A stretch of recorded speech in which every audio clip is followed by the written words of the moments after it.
Guys, there are two types of people on this earth. There's high vibrating people with empathy. Now, we are all aware of the Proverbs 31 woman. You know, we're aware that a virtuous woman can come into our lives and extend our territories, right? And low vibrating people with a lack of empathy. But the thing that we never talk about is the woman of Proverbs 5. My son, attend unto my wisdom and bow thine ear to my understanding. 5, right? The strange woman. That thou may regard discretion and thy lips keep knowledge. For the lips of a strange woman are as a honeycomb, and her mouth is smoother than oil.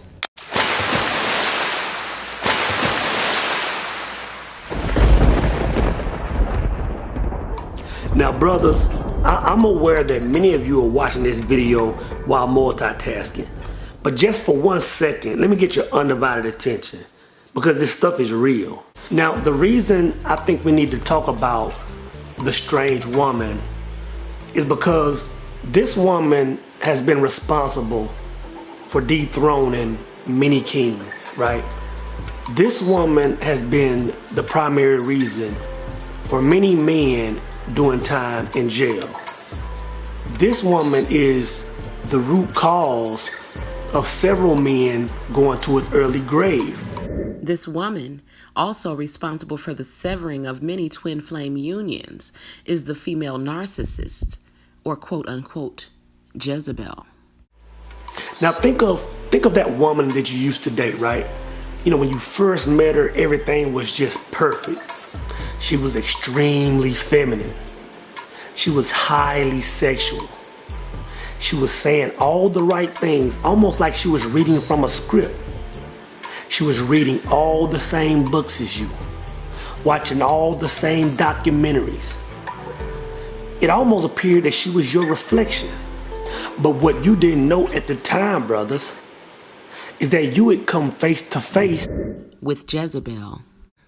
So those of you who have been hazed by the Jezebel spirit your whole life, look back on your life. If you were betrayed around every corner with people that you trusted and it just doesn't make sense, that shouldn't have happened. I know what you're getting ready to ask me. So, how do you know the difference between the chameleon and the virtuous woman? There are two types of people on this earth. Well, there are several ways to tell, but for me, I look at the way they love. There's high vibrating people with empathy and low vibrating people with a lack of empathy. Because see, when you talk about the virtuous woman, the thing that's her strength is also actually her weakness. You know what I'm saying?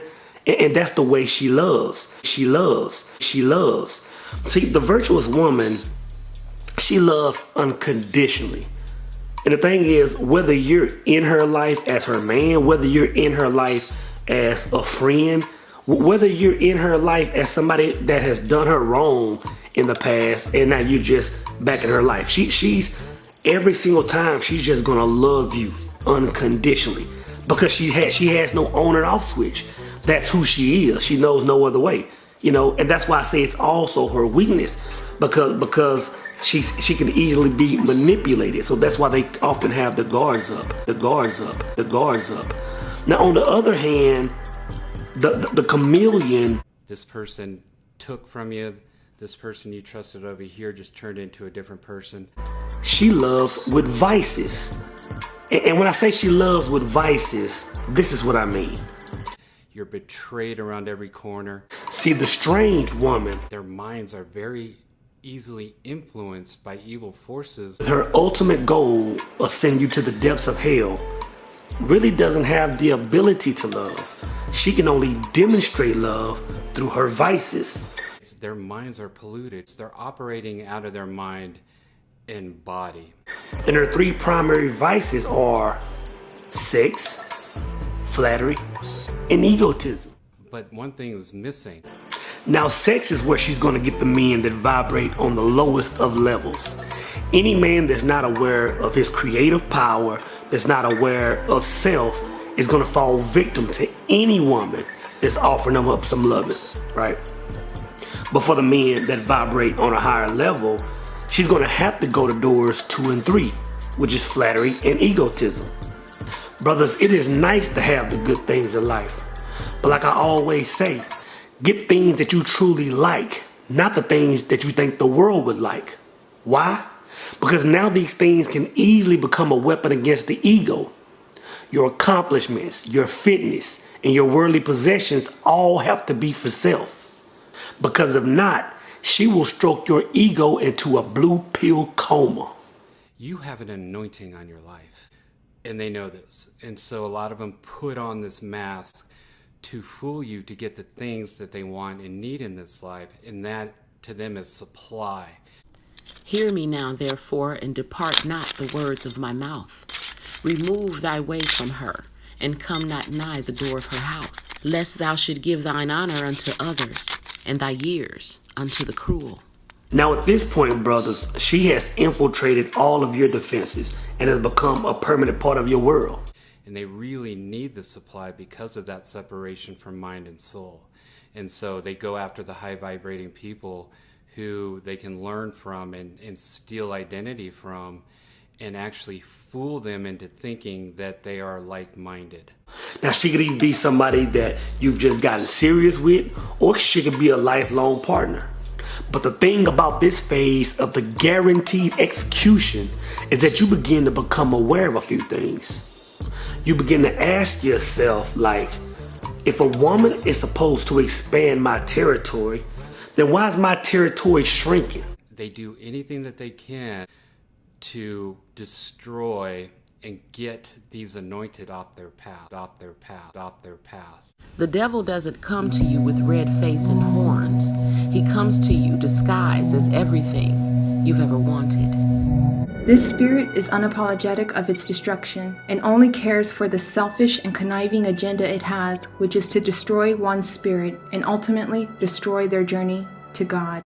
Jezebel knows that twin flames are supposed to complete their journey together, and this is why she has the express goal of separating the masculine from the feminine and severing the union. The longer this spirit has permission to operate in your life, the more destructive and worse it becomes. Most targets and victims who suffer from narcissistic abuse come from a narcissistic home, with usually the mother or the father or both carrying this demon inside of them. It seems like a pretty unfair deal to be handed at such an early age, but this is a large part due to generational curses that can be broken. Growing up in a narcissistically abusive home conditions the individual to be a prime target for other narcissists in their adulthood. Which is why the masculine half of the twin flames, which is usually narcissistic in nature, is easily lured out of the union by the Jezebel spirit. However, this does not exclude individuals who grew up in healthy homes. The Jezebel spirit seeks to destroy anyone who has an open door for its grand entrance. Even someone with solid boundaries can still come across this spirit in their life and fall victim to the abuse. This is often the case when it comes to the workplace, where you can only have so much control on how and who you deal with due to the environment of the workplace. Even with clear boundaries in the workplace, one can become a target of abuse if this spirit finds you a threat. Jealousy and envy flows through this spirit, and anyone who is happy or content is enough cause to be a target. Which is why a lot of masculines are targeted and lured away from their unions by someone that they met at work. This disembodied spirit usually finds a person's body to inhabit at an early age, where the person has either suffered from some physical, mental, or emotional abuse. However, there can be other cases such as generational curses, which is why there are so many psychopaths who are born this way. The masculine half of the twin flames has usually been abused or neglected in their early childhood, and they're usually narcissistic in nature themselves. So when they run from their divine counterpart, they usually attract someone on their same frequency who would be a reflection of their own disorders. Hence the female narcissist, or quote unquote Jezebel.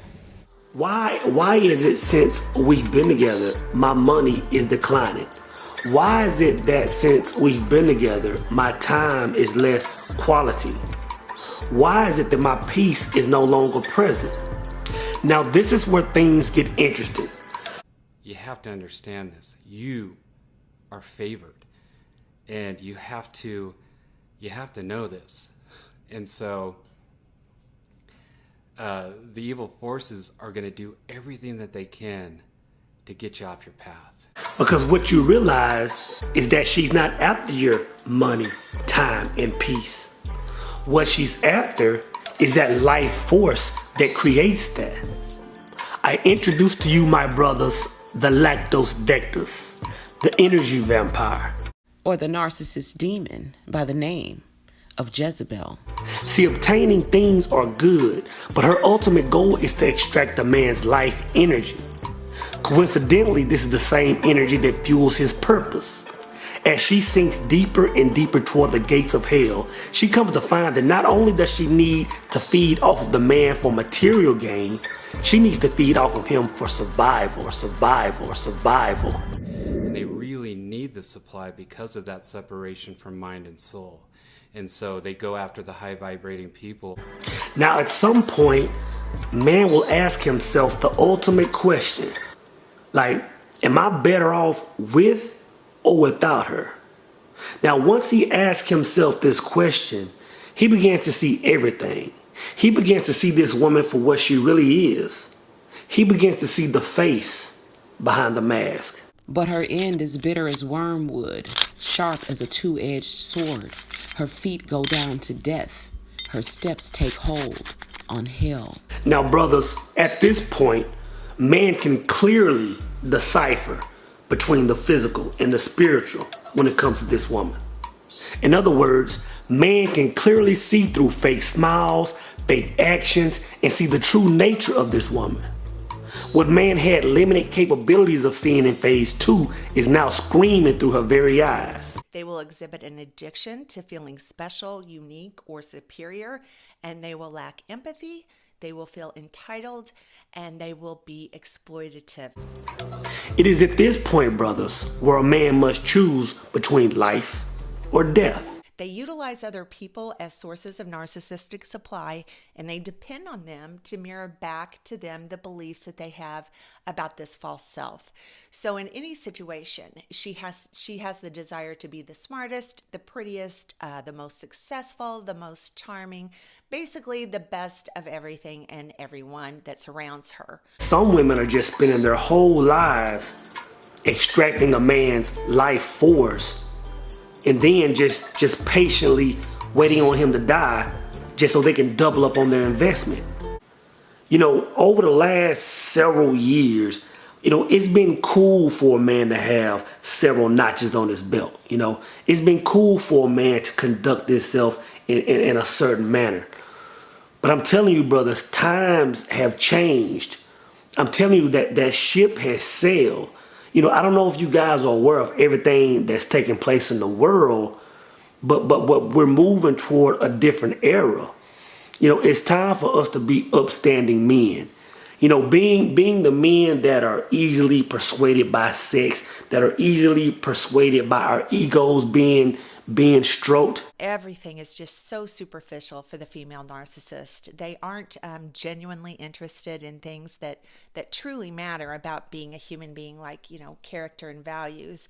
Unless, of course, in a phony sense, because she uses that as part of her image that she wants to portray. Guys, I'm telling you, we have to elevate past that. And because it fits her fraudulent image. Also, everyone that she surrounds herself with is all about looking good and how they can contribute to her appearance or status. She is literally consumed with image. You know, we have to start becoming men of discernment. They love surrounding themselves with people who have money so that they can manipulate them into spending money on her. And the more expensive, the better. The female narcissist uses clothes, cars, handbags, you know, jewelry, these material things that she has, she uses to validate her deep insecurities, and it gives her a false sense of being valuable and worthy. So the twin flames are referred to as the divine masculine and the divine feminine, okay? And it's usually the Jezebel spirit that comes in from outside the relationship, and due to her deep insecurity and envy of the divine feminine, who actually is valuable and worthy, Jezebel wants to destroy the divine feminine and to replace the divine feminine. So knowing that the masculine is weak, Jezebel uses him to accomplish both goals. So she loves to flaunt her assets In her futile attempts to compete with the divine feminine, who she envies, in hopes that she will provoke others to be envious of her. and what the masculines fail to see is that it was never about her being attracted or caring for him at all. It was about her wanting to destroy and replace the divine feminine by any means necessary. And because they are the weak link in the twin flame union, 99% of the time, because their ego is in the forefront and they have no loyalty, they take the bait, and under the direction of Jezebel, they break the divine feminine's heart and will usually attempt to replace her with Jezebel, not knowing the whole time that they were only being used as a pawn in the game of chess that is being played between God and the devil. Life is about choices, and we all have free will. Unfortunately, a lot of masculines have chosen to be a willing pawn in the hand of the devil, many of whom will soon be regretting their decision. Because at the end of the day, there are only two choices. There's life and there's death. Death.